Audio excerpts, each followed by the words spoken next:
Diaries of a Madman. By What Must I Do? Chapter 47. Hunting. We got back around midday or so.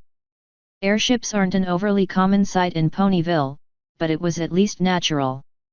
Or rather, it was something that belonged in their world. Most of the ponies gave it a few odd glances before going about their day.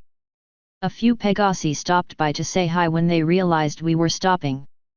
I was too busy grabbing my bags from the underdecks to see who all was there, but when I got back out, I recognized several Pegasi from Ponyville.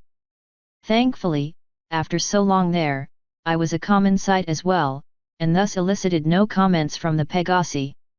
My bags were tied to a rope and slowly lowered over the side while I flew down to the ground. I tried to get Cadence and Shining Armor down to talk with Twilight, but neither were willing to deviate from the schedule. Even though they could both teleport down, say hi, and teleport back up in the time it took me to get my bags. Fucking ponies never see sense. Never see what they have until it's too late. Though I'm not certain they would see it even then. I don't know that I've ever seen a pony have a period of time that's too late. I hummed a sorrowful tune from back home as I untied my bags from the rope. When they were all loose, I tugged the rope sharply 3 times. It began to ascend. I had time to grab one of my bags before a furry presence made itself known by rubbing up against my leg. I looked down to see Taya. "Miss me much?" I asked as I picked her up, grunting slightly under her weight. She was just about too heavy. She didn't answer with words. I set her down a few moments later and grabbed at one of my bags. Before I could get any of them, they all picked up an orange glow and started floating. "Well then, shall we?" We began walking back to the library. "Anything happen while I was away?" "Nothing too important," she answered. "Or at least, nothing you would consider important." "Good enough for me." We were halfway back to the library. Seriously, I don't know why they couldn't just drop me off right there since that's where they picked me up when we ran into Pinky. She grinned massively when she saw me and opened her mouth wide. "No thanks, I'm good," I countered her preemptive party offering. "I'll give you the choice between a hug and a party." She seemed to deflate. "Ah, how did you know I was going to throw you a party and then hug you?" "Because you do that every time." "Like I said, your choice. Hug or party?" "Will you enjoy the party?" "Probably not." "Will you enjoy the hug?" "Maybe, but I think it's improbable.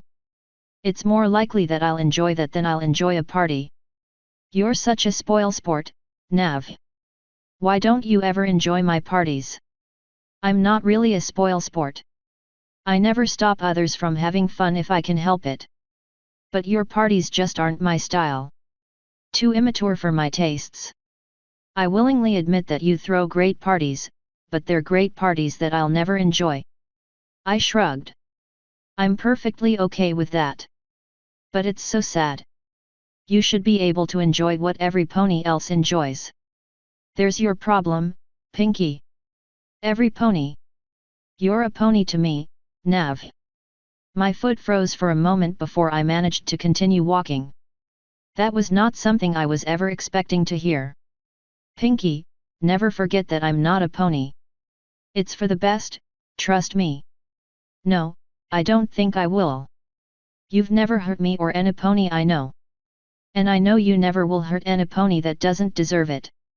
You belong here, Nav. This is your home now, if you'd only realize it." I sighed. "In a way, that's true. But I'm not getting into this debate. It's not worth it." She stopped. I didn't. I knew I was supposed to and that she wanted to make a scene, but I wasn't going to give her that easily. "Nav." I stopped and turned to her. "I said I'm not talking about this, Pinky," I calmly replied, knowing full well that I was about to be talking about that. She looked like she was about to cry. "Why don't you want to belong?" I sighed. "Taya, take my stuff back. And don't listen in." She walked on without a word. I led Pinky to a conveniently placed bench and sat. Pinky, no one gets to know of this conversation. You want to know why I don't want to let anyone in? Why I don't make more of an effort to make friends? Why I'm such a dick? Well, there are several reasons. One is that I'm relatively callous and uncaring. Sure, I don't really want to hurt anyone, but at this point, I'm honestly beyond caring. But you see, it goes deeper than that. I used to hate hurting people, as I'm sure you found when you violated my privacy and read my journals. Think about this, then, what happens if I get close to someone and then I disappear? Disappear how?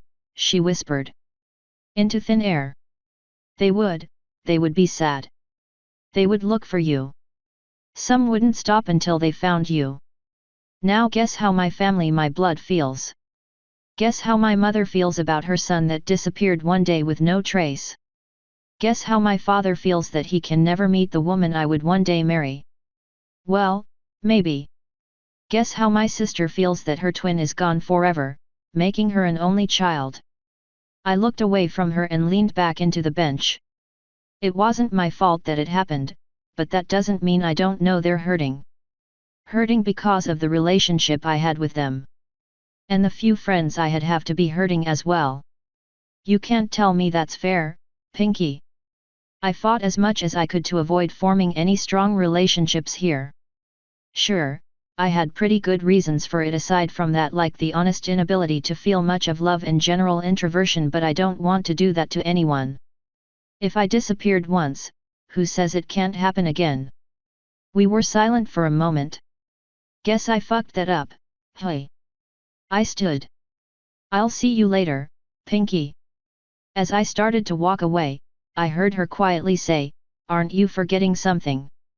I don't know, am I? You owe me a hug. Oh, thank God, I don't have to party. I walked back over to her and hugged her. Her forelegs shot out and wrapped around me, jerking me against her and forcing me to my knees to match her bench-borne height. That did not feel pleasant at all to my knees. I let her go to find that I was pretty well trapped. Nope, you're not going anywhere. I sighed and did my best to get comfortable. Given how soft she was and how nice she smelled, that wasn't really a problem.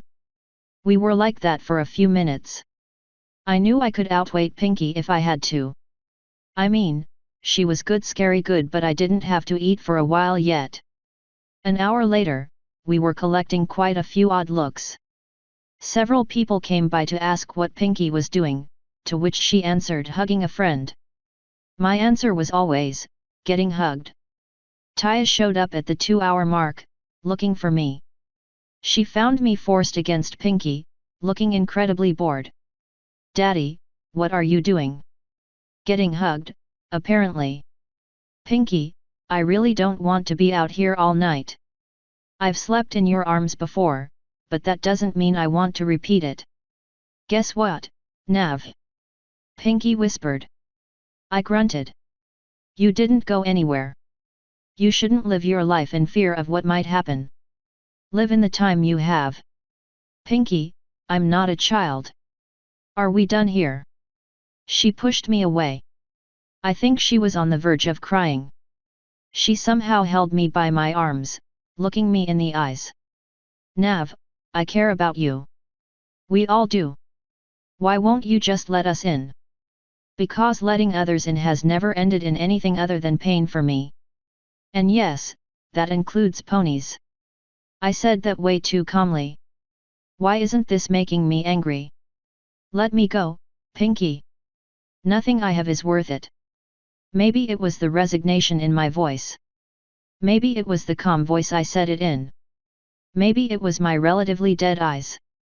But whatever it was, Pinky punched me in the face. Not an easy punch from a soft hoof, I swear. Sometimes hoof density changes, but a hard as fuck blow from a hard as rock hoof. I flew back and my skull hit the cobblestone road behind me. It hurt. A lot. For a moment, I couldn't even move. All I felt was pain. My entire head was fucked up, my knees were still sore, and I had been attacked by yet another friend. I achingly set myself up. Pinky looked horrified. She opened her mouth but I cut her off. No. Give me a few days to cool off. If you open your mouth to me in that time, I will hurt you. Leave. She opened her mouth again. Now. There weren't unshed tears in her eyes this time. She just ran away, sobbing. When she was gone, I finally let my head sink into my hands. Despite all the pain resistance I had, it still hurt incredibly badly. I think the only reason I stayed conscious at all was because of the tree thing. I tried to move my legs, but found that I couldn't. And then I felt the pain deaden and finally drop away entirely. I pulled my head up and found Taya looking at me with concern. Thank you. I tried moving my legs to find that they still wouldn't budge. I've been kneeling too long. I can't move my legs even with the pain gone. An orange aura surrounded me and I lifted up a bit. I love you, Taya. And don't tell anyone what Pinky just did. Though given that she did it in the open in a town as relatively small as Ponyville, I expected the news to make the rounds anyway. I sighed a bit as Taya drifted me back to the library. I slowly felt circulation begin to warm my legs up again. She should be punished, though, Taya answered me after a short moment. I am punishing her.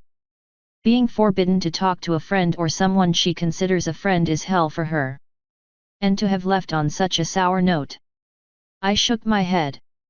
What I did was cruel. I pushed her to the breaking point and then got angry when she broke. Shoulda known that was coming. I deserved it. Taya didn't answer. For her, that was indictment enough. I hate getting punched in the face. Try to avoid that, Taya. We were nearing the library now. Set me on my feet. I want to see if I can walk yet. She did. I took a few shuddering steps. I was soon back into the rhythm and we finished the journey to the library. Twilight looked up as I entered. How was the trip? I shrugged. All right. I only had to kill one person. I got to call the king of the Griffins a peckerhead, which was pretty awesome. It was a nice vacation. She was looking at me funny. Did you say you killed some pony? It was a griffin, actually. An assassin sent to kill Cadance. Or maybe her unborn foal. Either way, an assassin. I got another formula for more alcohol. Do you think Fluttershy has bees with honey? An assassin tried to kill Cadance. Yeah. Came in the dead of night and tried to give her a second smile. Didn't get the chance. Now, about the bees. Why would some pony want to kill her? Don't know. Being dead makes you hard to interrogate. Bees. Forget about the stupid bees. This is important, Nav. What happened? I rolled my eyes. Fine.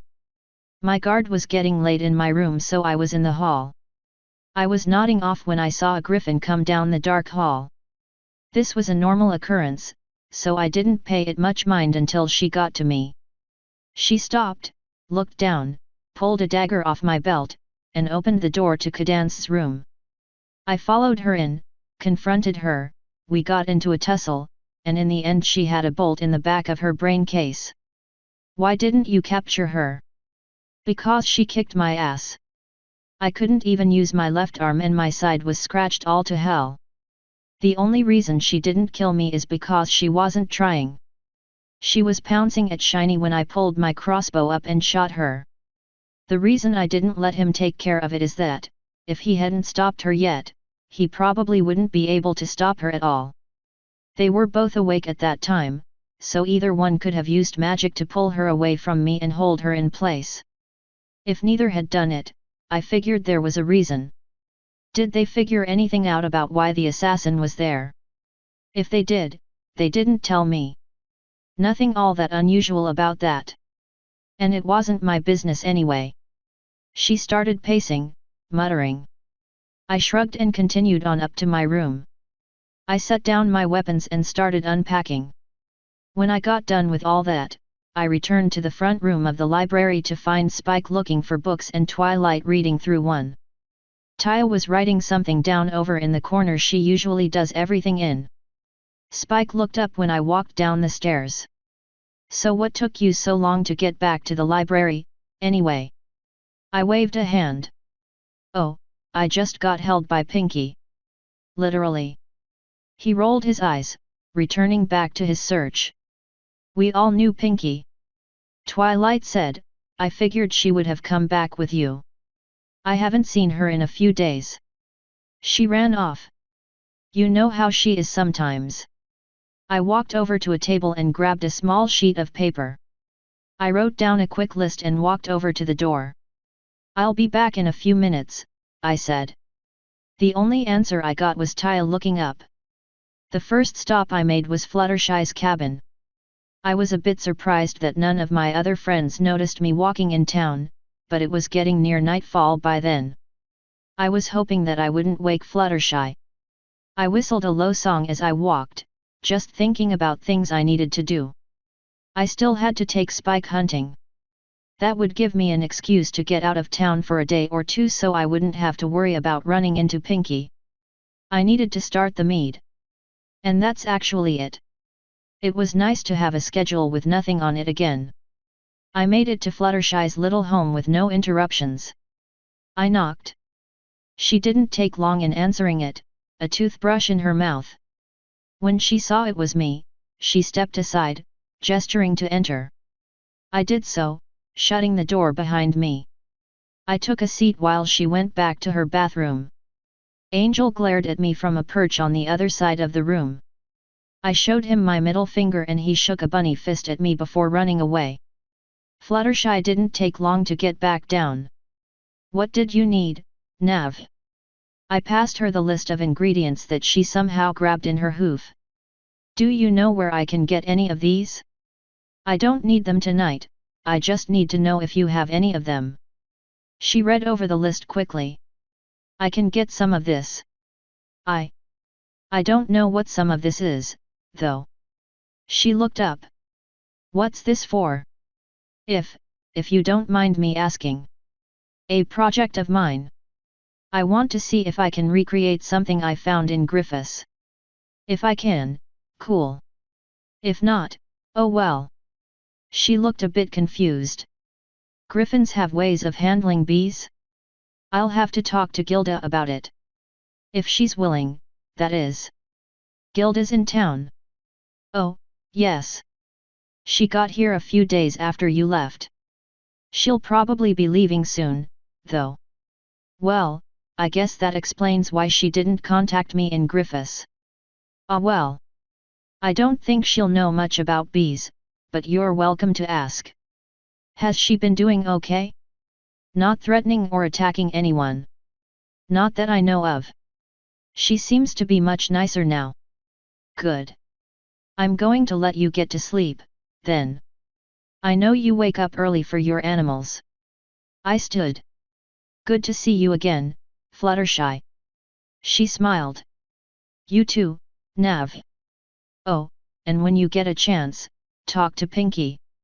I think she had something important she wanted to tell you." I raised an eyebrow. "Do you know what?" She shrugged and said, "No. Thanks for the heads up, anyway.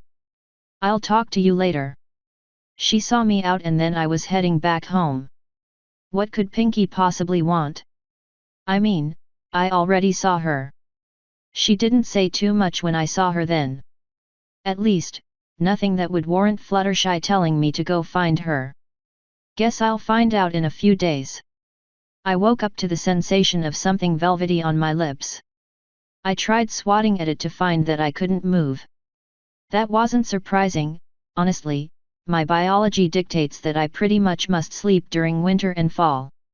If I don't, I'll be unable to do much of anything the following day that doesn't involve laying down. Because of that, my body is usually very sluggish at night during winter. Anyway, the velvety sensation.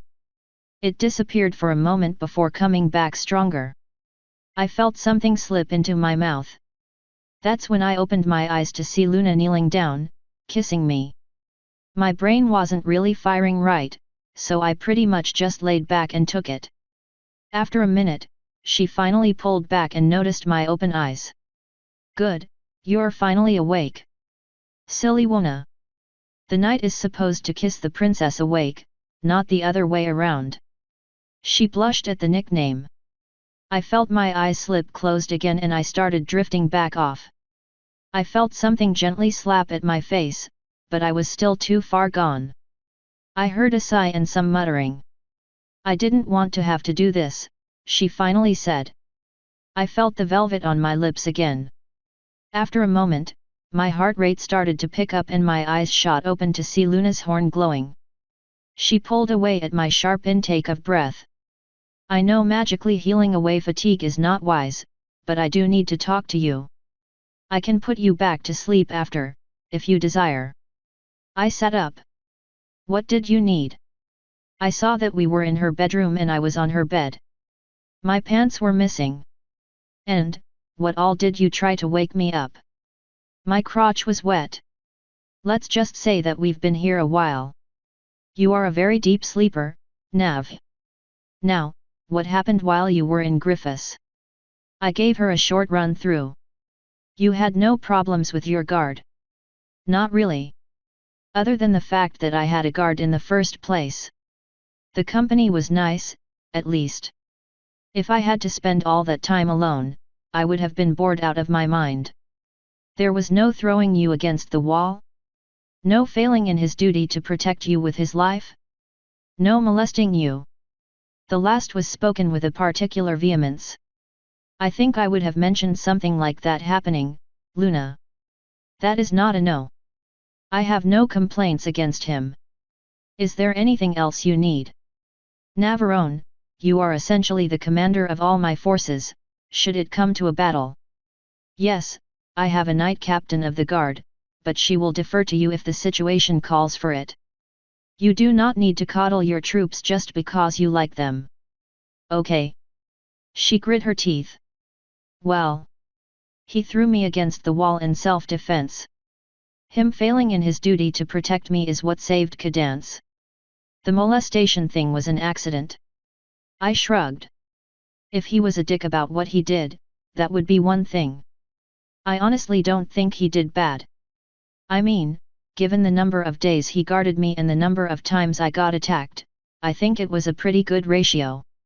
You could have died, Nav. I could die walking down the street. There's a mare in Ponyville, extremely klutzy. She helps people move sometimes. It wouldn't be the first time she accidentally left a moving chariot open and let its cargo go everywhere.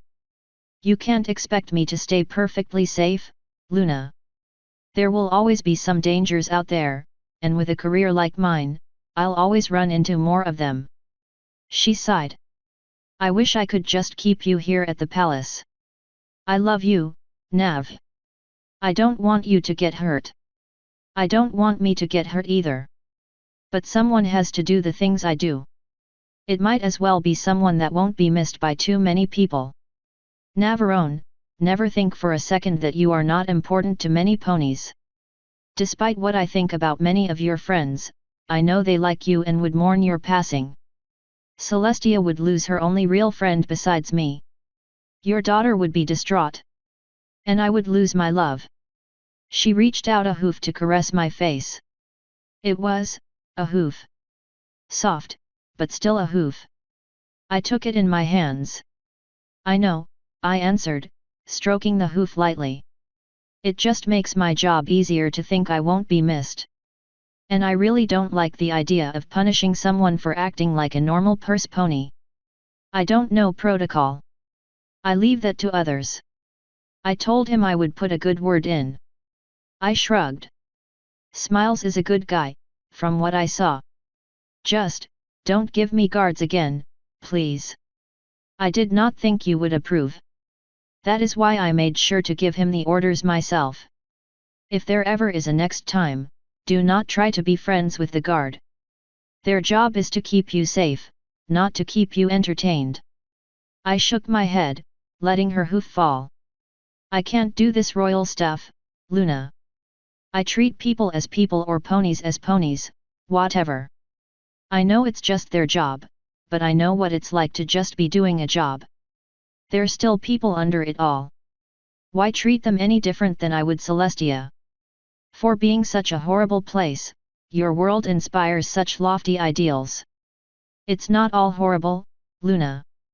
There is plenty of good there. There's also plenty of bad. It's a balance. If you say so. We have other things to discuss, however.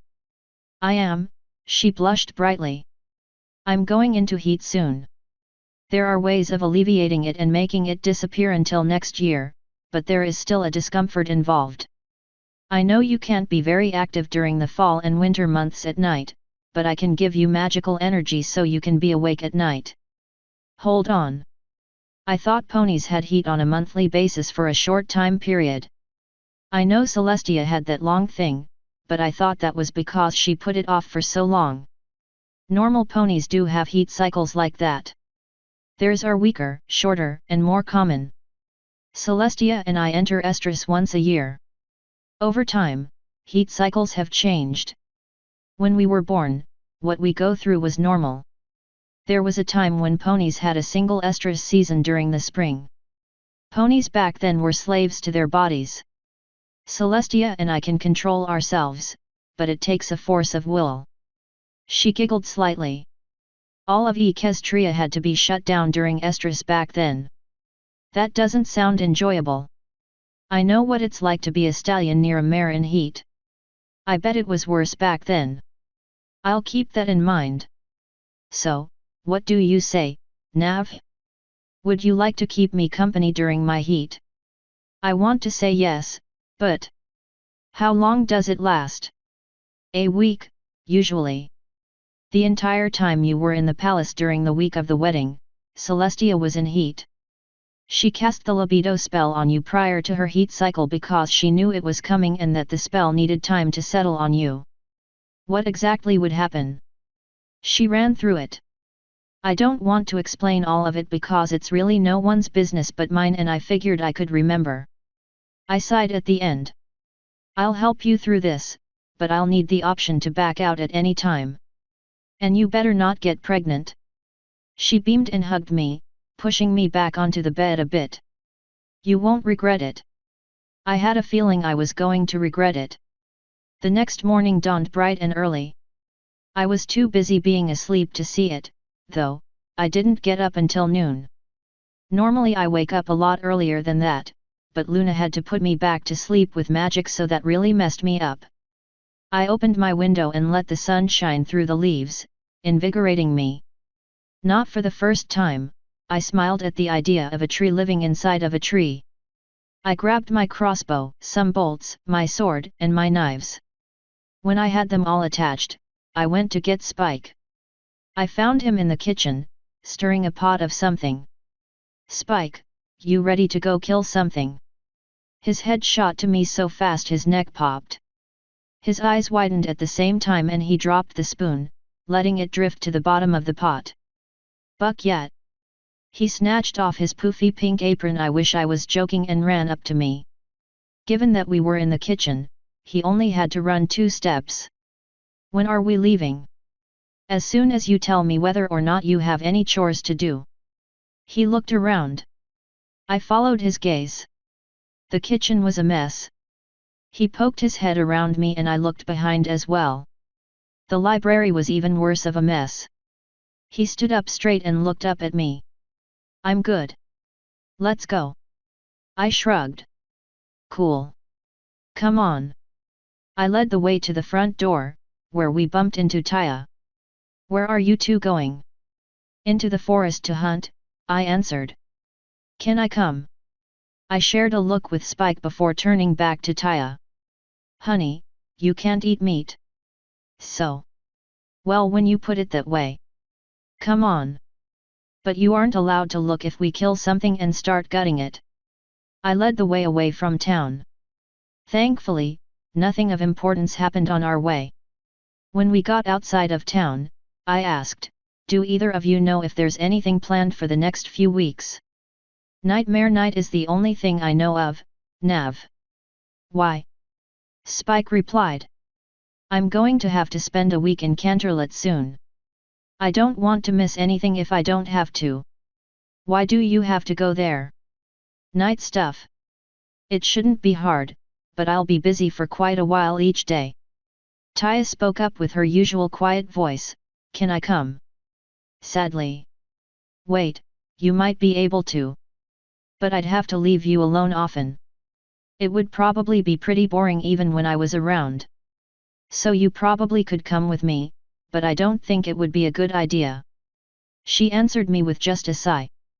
When we got to a good shooting range, I handed Spike the crossbow. I've shown you how to shoot before, but it's been a while. Warm up a bit. I passed him the quiver and he loaded it. After a moment of looking around, he spotted something to use as a target. He raised the crossbow up. It was a bit big for him, but he had some good dragon strength going on. After a second of aiming, he took a shot. Little to the left. Remember, this crossbow is better than the crappy one Twilight made for me. Unless there's some good wind, it'll go where you point it. He reloaded and shot again. He hit the target this time, though it wasn't a perfect shot. Close enough to kill. Take a few more shots just in case. He did. All were good enough. All right. Taya, you interested in trying? She looked at the crossbow and then down to her hooves. She looked back up. How would that work? I pulled a bolt out from the quiver. Grip this with your magic. Shoot it down the field into the target. You shouldn't hold the bolt all the way there, as that would be too easy. You should release it when it has enough momentum so it'll fly true. What? Grab this with your magic and throw it at the target. She did so and missed. To the right. She grabbed another one and threw it. Left. She tried again and managed to actually hit the thing this time. You hit it. Try a few more times. She managed to hit it several more times. When she was finished, the pumpkin was unrecognizable. I think that's enough. Let's collect the ammo and get to the forest. We walked down range and grabbed the bolts. Thankfully, none of them had broken. Taya cleaned all the nastiness off them and I slipped them back into the case and passed the crossbow and quiver to Spike. Spike, this is your hunt. You've eaten too much meat without knowing the feel of taking a life. I'll guide us through the forest, but you're taking the shot. He looked at the crossbow with wonder in his eyes. After a moment he turned back to me. This is so cool. I didn't much like the sound of that. Spike, crossbows kill things. I know you were raised in Equestria, so let me explain this to you. When something dies, it no longer exists on this plane. You erase something from existence. If it had a family, that family is now missing a member. You might kill a father, a daughter, a baby, a friend. Killing isn't something to think of as cool. It is something that is necessary, yes. Something that is dark. And, God help me, something that is fun as hell at times. Load it now, but keep your hand away from the trigger. Just holster it until I tell you to pull it up. And only shoot when I tell you. He looked a bit more grave after that, and nodded his assent. He awkwardly loaded the crossbow and slung it over a shoulder. It was a very loose fit, but I knew he wouldn't drop it.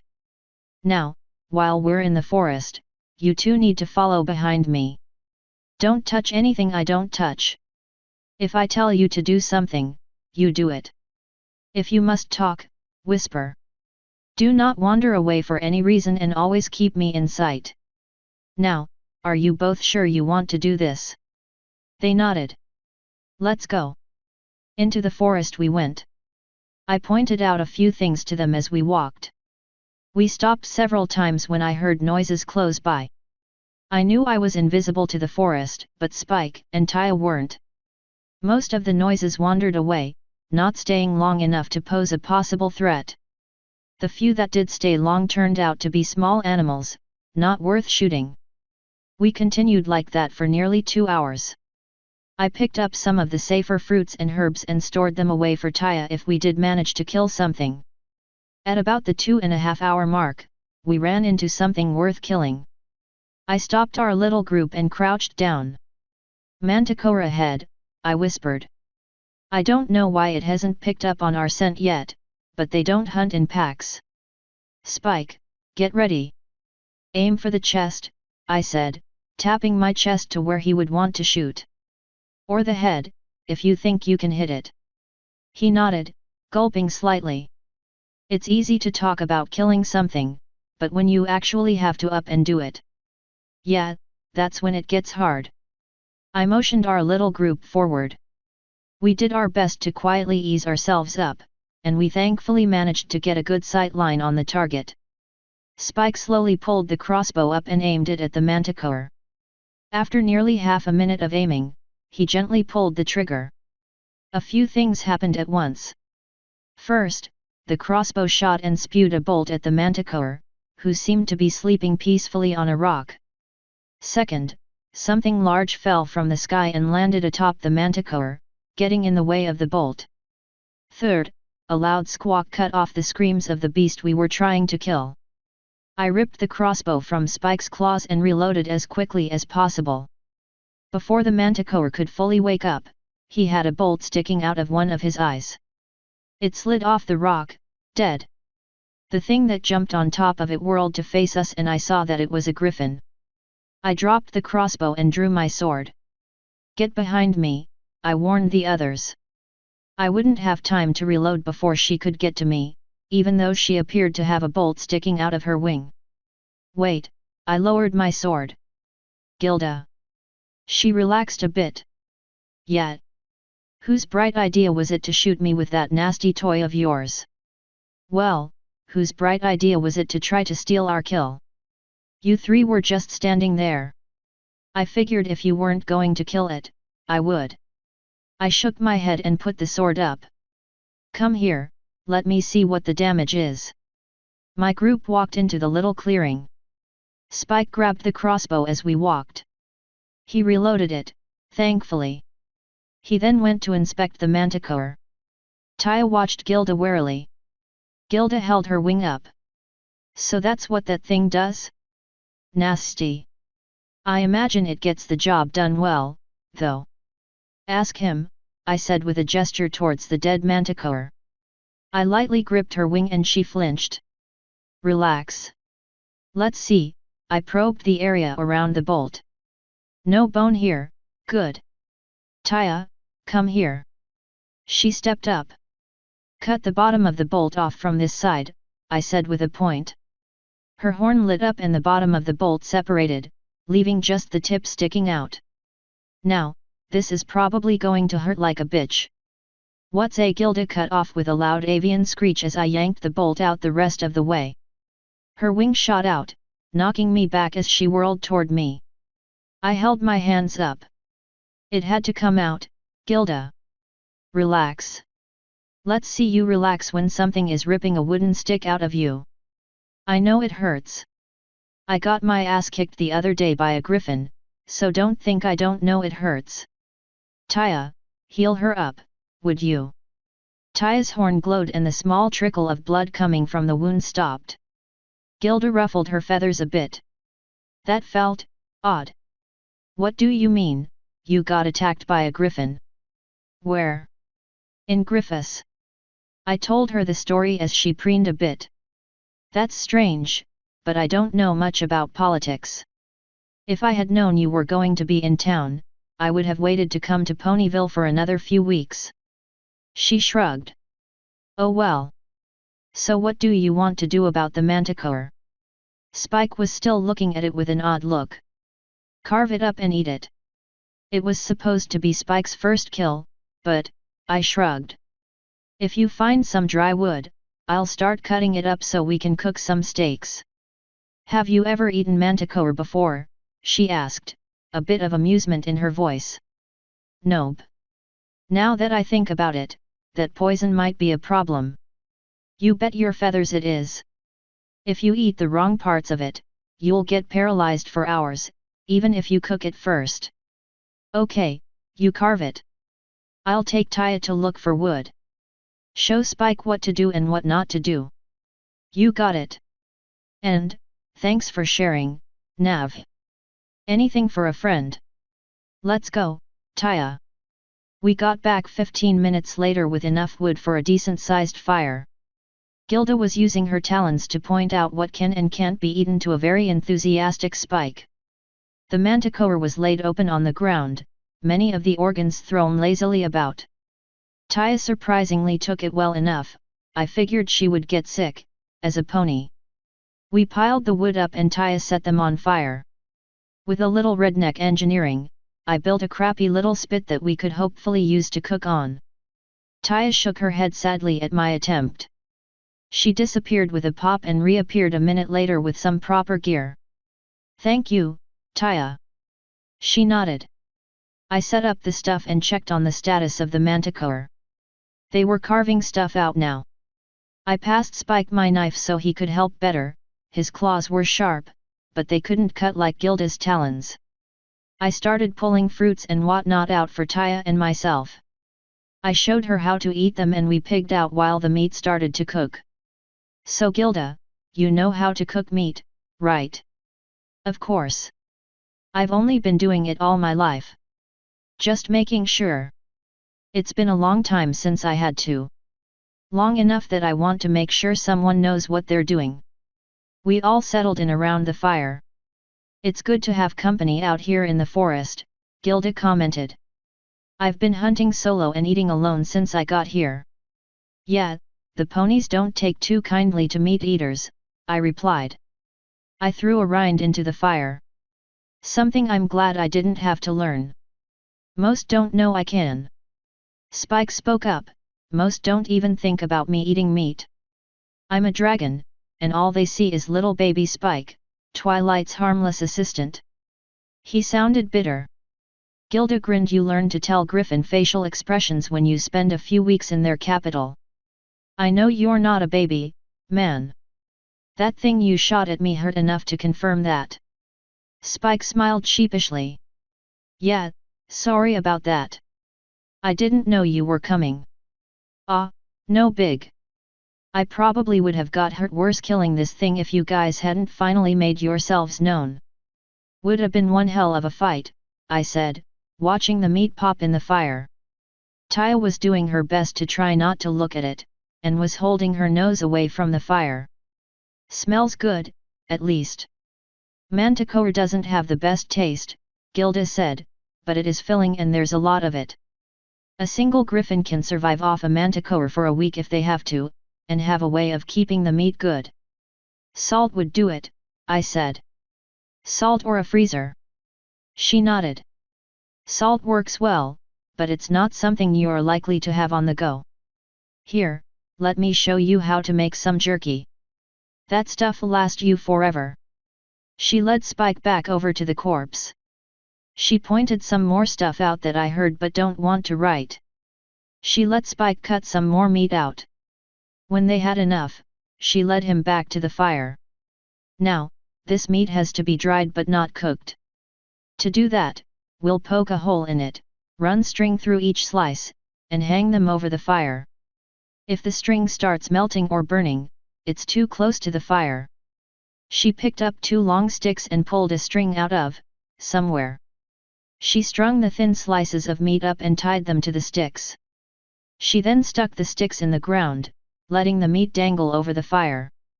There you have it. Spike turned to me. Now why didn't the cats teach us this? Because they got all their food from looting. Meat looks done, Gilda. She took a look at it. Yeah, if you like it medium. I prefer it well done when it's not rare. Well, call me uncivilized if you want. I pulled one of the steaks to me with my knife and held it away so it could cool a bit. Gilda smirked at that. What, not going to eat it right away? My hands are more sensitive than your talons. If I touch this, I'll get burned. Same for my mouth. Forgive me for knowing my limits. I'm not exactly masochistic. Yet. You can keep your uncooked swill. Me and Spike'll keep the good stuff for ourselves. Spike actually looked like he was tempted to grab a piece for himself, but decided against it when Gilda said that. A few minutes later, I deemed the steak cool enough to safely handle and eat. I took a small bite and nodded at the taste. Could use some seasoning, but it's good. Gilda shrugged. There's only so much you can do out here, and I'm no chef myself. I'm sure you had some good food up in Griffiths, though. Oh god yes. The chefs up there know how to make a fucking steak, even if it was reindeer. They were actually better than some of the ones I had back on Earth. Or maybe my memory is just corrupted a bit. I continued chowing down on the steak. Can I try a piece? Taya asked in a very quiet voice. Gilda, Spike, and I all looked up at her, shocked. No, I said. I'm not giving meat to a pony. That would probably make you sick and taste terrible. Luna managed, but she isn't my daughter. Come on, Nav. What's the worst that could happen? Gilda asked. Her getting sick, as I said. I won't risk it. Besides, if you can't stand the smell, you definitely won't be able to stand the taste. I told you what we would be doing out here and that you probably wouldn't like it. She sighed and laid back down.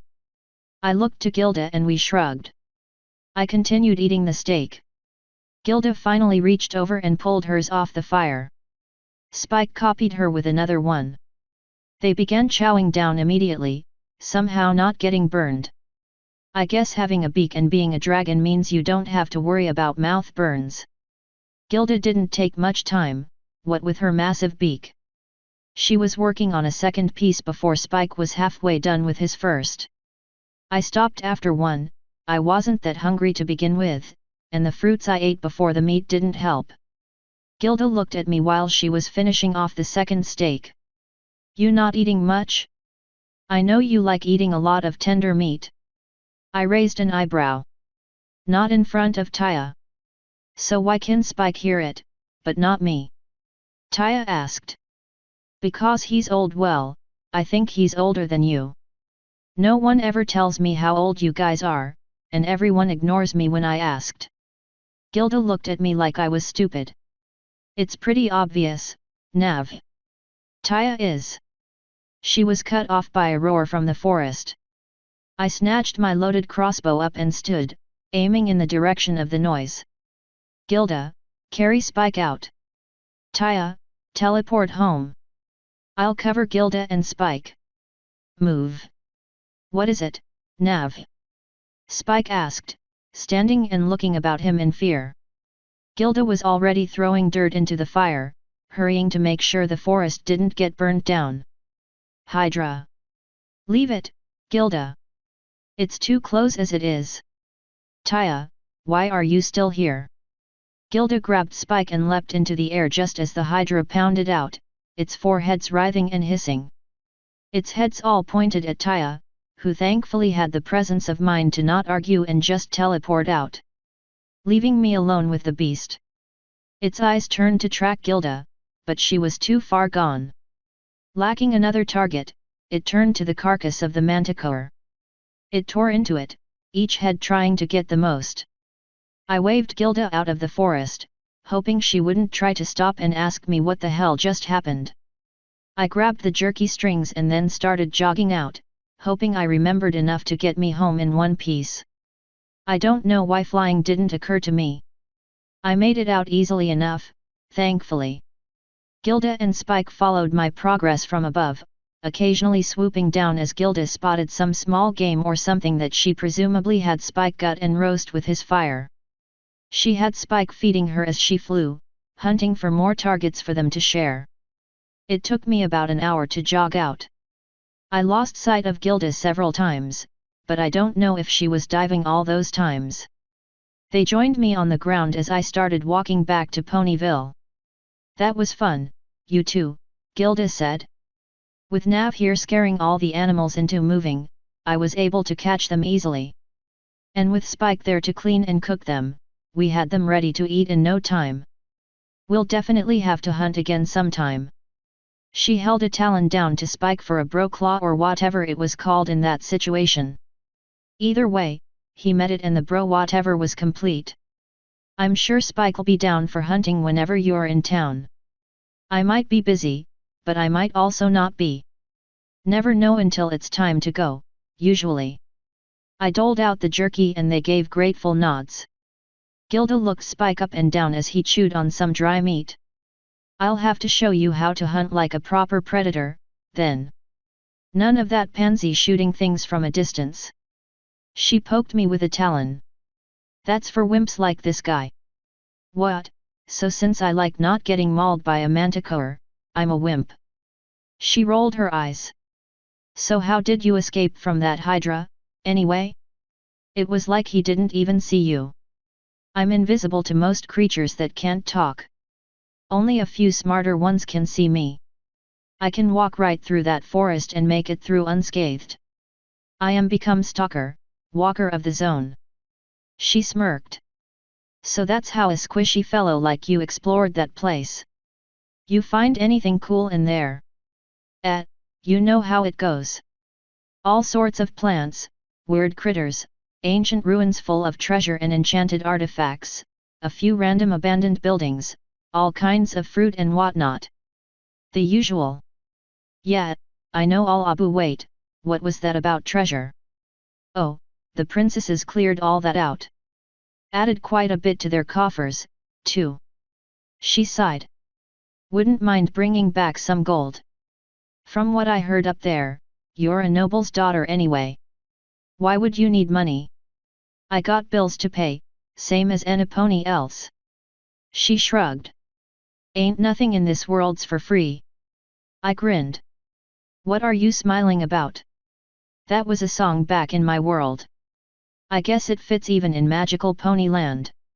She ruffled her feathers a bit. Magical. Right. Well, I need to get back to where I'm staying.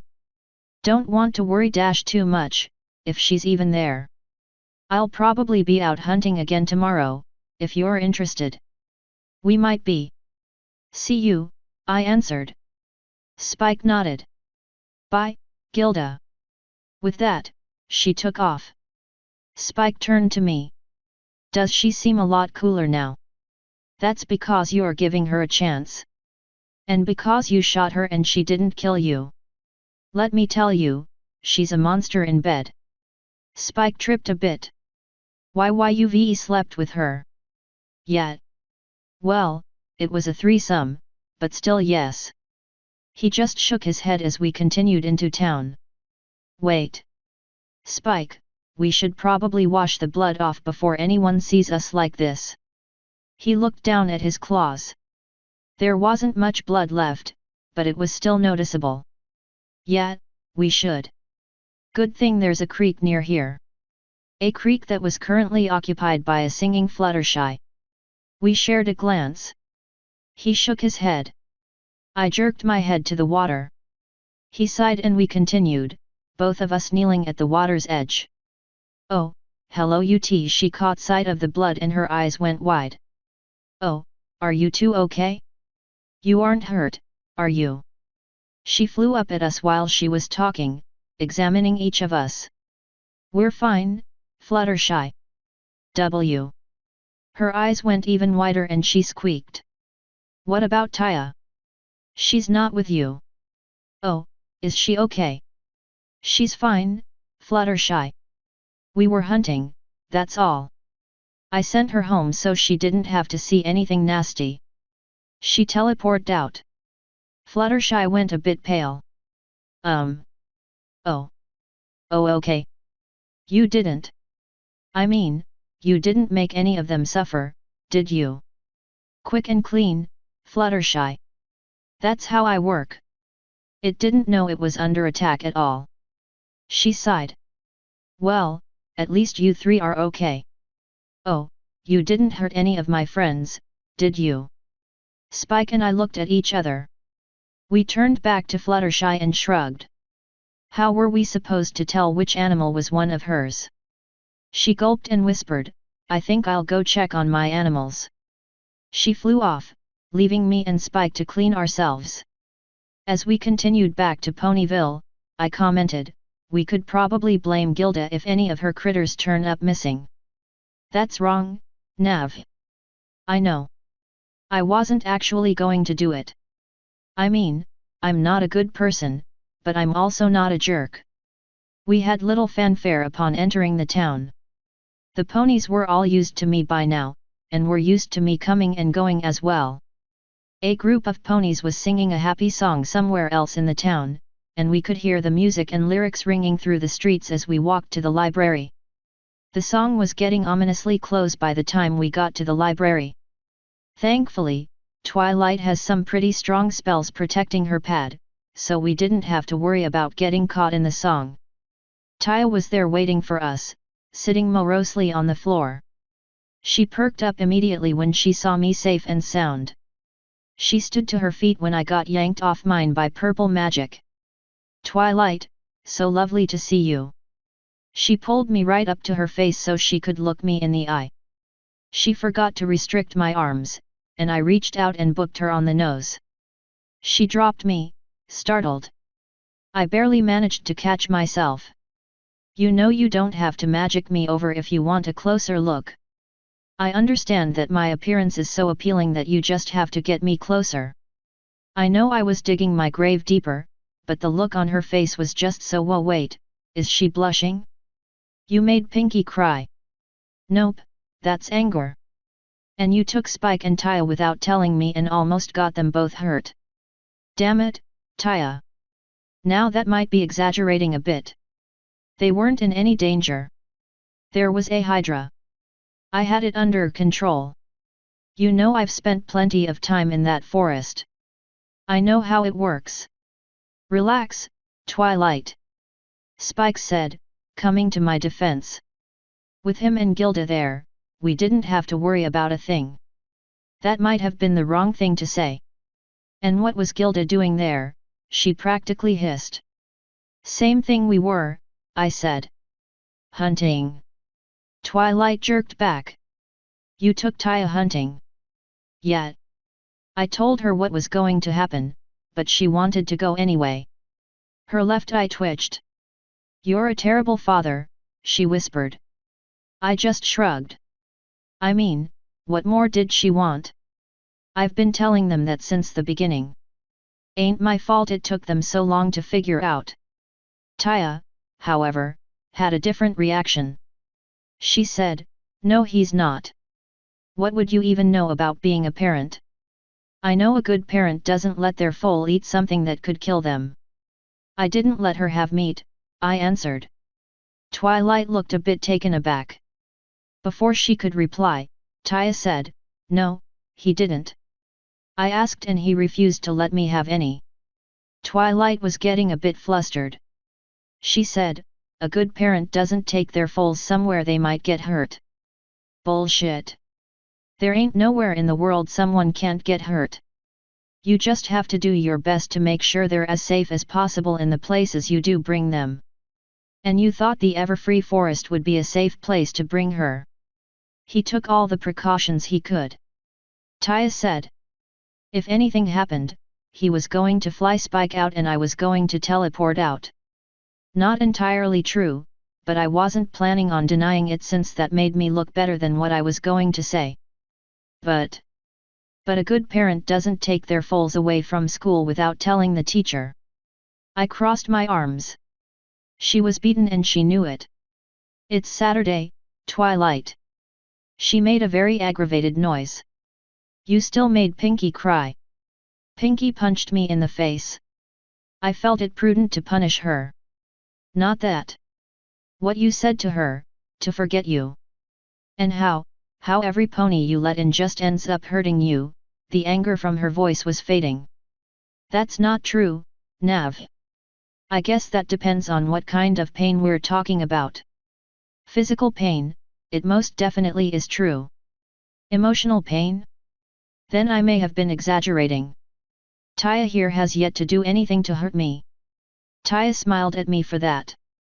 Hell, there are a few ponies and, with a glance at Spike, dragons that haven't hurt me yet. But you? Yeah, you hurt me. Pinky's done plenty of damage herself, more than most have. You shouldn't tell me something is or isn't true without all the details, Twilight. Oh, and what has Pinky ever done to hurt you?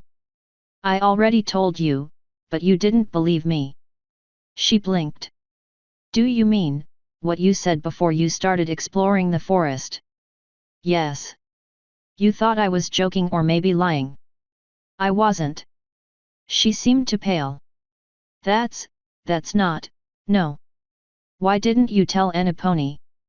Who would believe me? At the time, I didn't know it was possible to read memories. Now? Well, now I've been through worse. Well, not really worse, but more physically painful. Their betrayal still stings and it probably always will. What are you two talking about? Taya asked. Nothing, I answered. Don't worry about it. She stomped a hoof down. It isn't nothing. They did something to hurt you and they need to be punished. No, they don't. I'm pretty sure they both learned their lessons. She looked ready to retort again, but Twilight spoke up. She's right, Nav. That isn't something that can ever be forgiven. Celestia should be told. No. Nav, the kind of pony that could do that to some pony, they shouldn't be allowed to walk free. I don't know if I can keep being friends with them for doing that to you. Twilight, look at me. She lifted her gaze from where it had rested on the floor. Nothing changed. This happened a few years ago. Have you noticed a difference in either of their behaviors? She slowly shook her head. They both know what they did was wrong. They thought I wanted it. It was a mistaken thought, but that's what it was. They've apologized and we've all moved on. Let sleeping dogs lie. Nav. I'm so sorry. I didn't. I always wondered why you changed so much. Why you seemed to flinch whenever Rarity or Pinky entered the room. I just didn't expect that. Neither did I. I need you three to promise nothing will come from this. I don't want to ruin their lives over a foolish mistake in the past. Twilight and Spike nodded. Taya was hesitant, but after a long shared look between the two of us, she slowly nodded. All right then. Emma, go put these weapons up and go for a walk. I did just that. Taya came with me. It was a nice day. A few days later, I woke up being cuddled by Pinky. I only wish I was joking. I was pretty well stuck, which was fixed by blowing her ear until she jerked awake. She woke up smiling until she saw my glare. Why are you in my bed? I demanded. Her smile actually widened. I'm not in your bed. You're in my bed, silly. What? I looked around to find that yes, I actually was in her bed. How much did I drink last night? Nothing, silly. It's just been 3 days. So why am I in your bed? Because you're warm. Oh yeah, this is Pinky. Well, can you let me go? Nope. Or at least, not yet. First we gotta talk. I sighed and asked, about what? I'm sorry for hurting you, Nav. I wanted to make you smile. And you won't ever let me help you. It just gets so frustrating. And that translates to you punching me in the face. Well, Rarity told me that the only way you ever learn is by pain. If Rarity told you to jump off a bridge, would you? Of course. If she told me that, I know there'd be candy or something else fun at the bottom. Ooh, or maybe a party. Pinky. How do I keep forgetting this? Well, I forgive you. Now can you let me go? Nope. Not until MMMF. I cut her off by kissing her dead on the mouth. Her eyes slammed open before slowly sliding closed, her oppressive grasp loosening. Eventually, one of her hooves went to my wings, gently stroking it. Which made pushing away from her extremely easy, sliding off the bed and onto the floor. I was very ready for the move, so I caught myself and was out the door before she could react. Never a dull moment with Pinky. I got out of the building without her coming after me, at least. She was probably a little distracted. Still, it was a good escape plan, one I decided to remember for the future, just in case.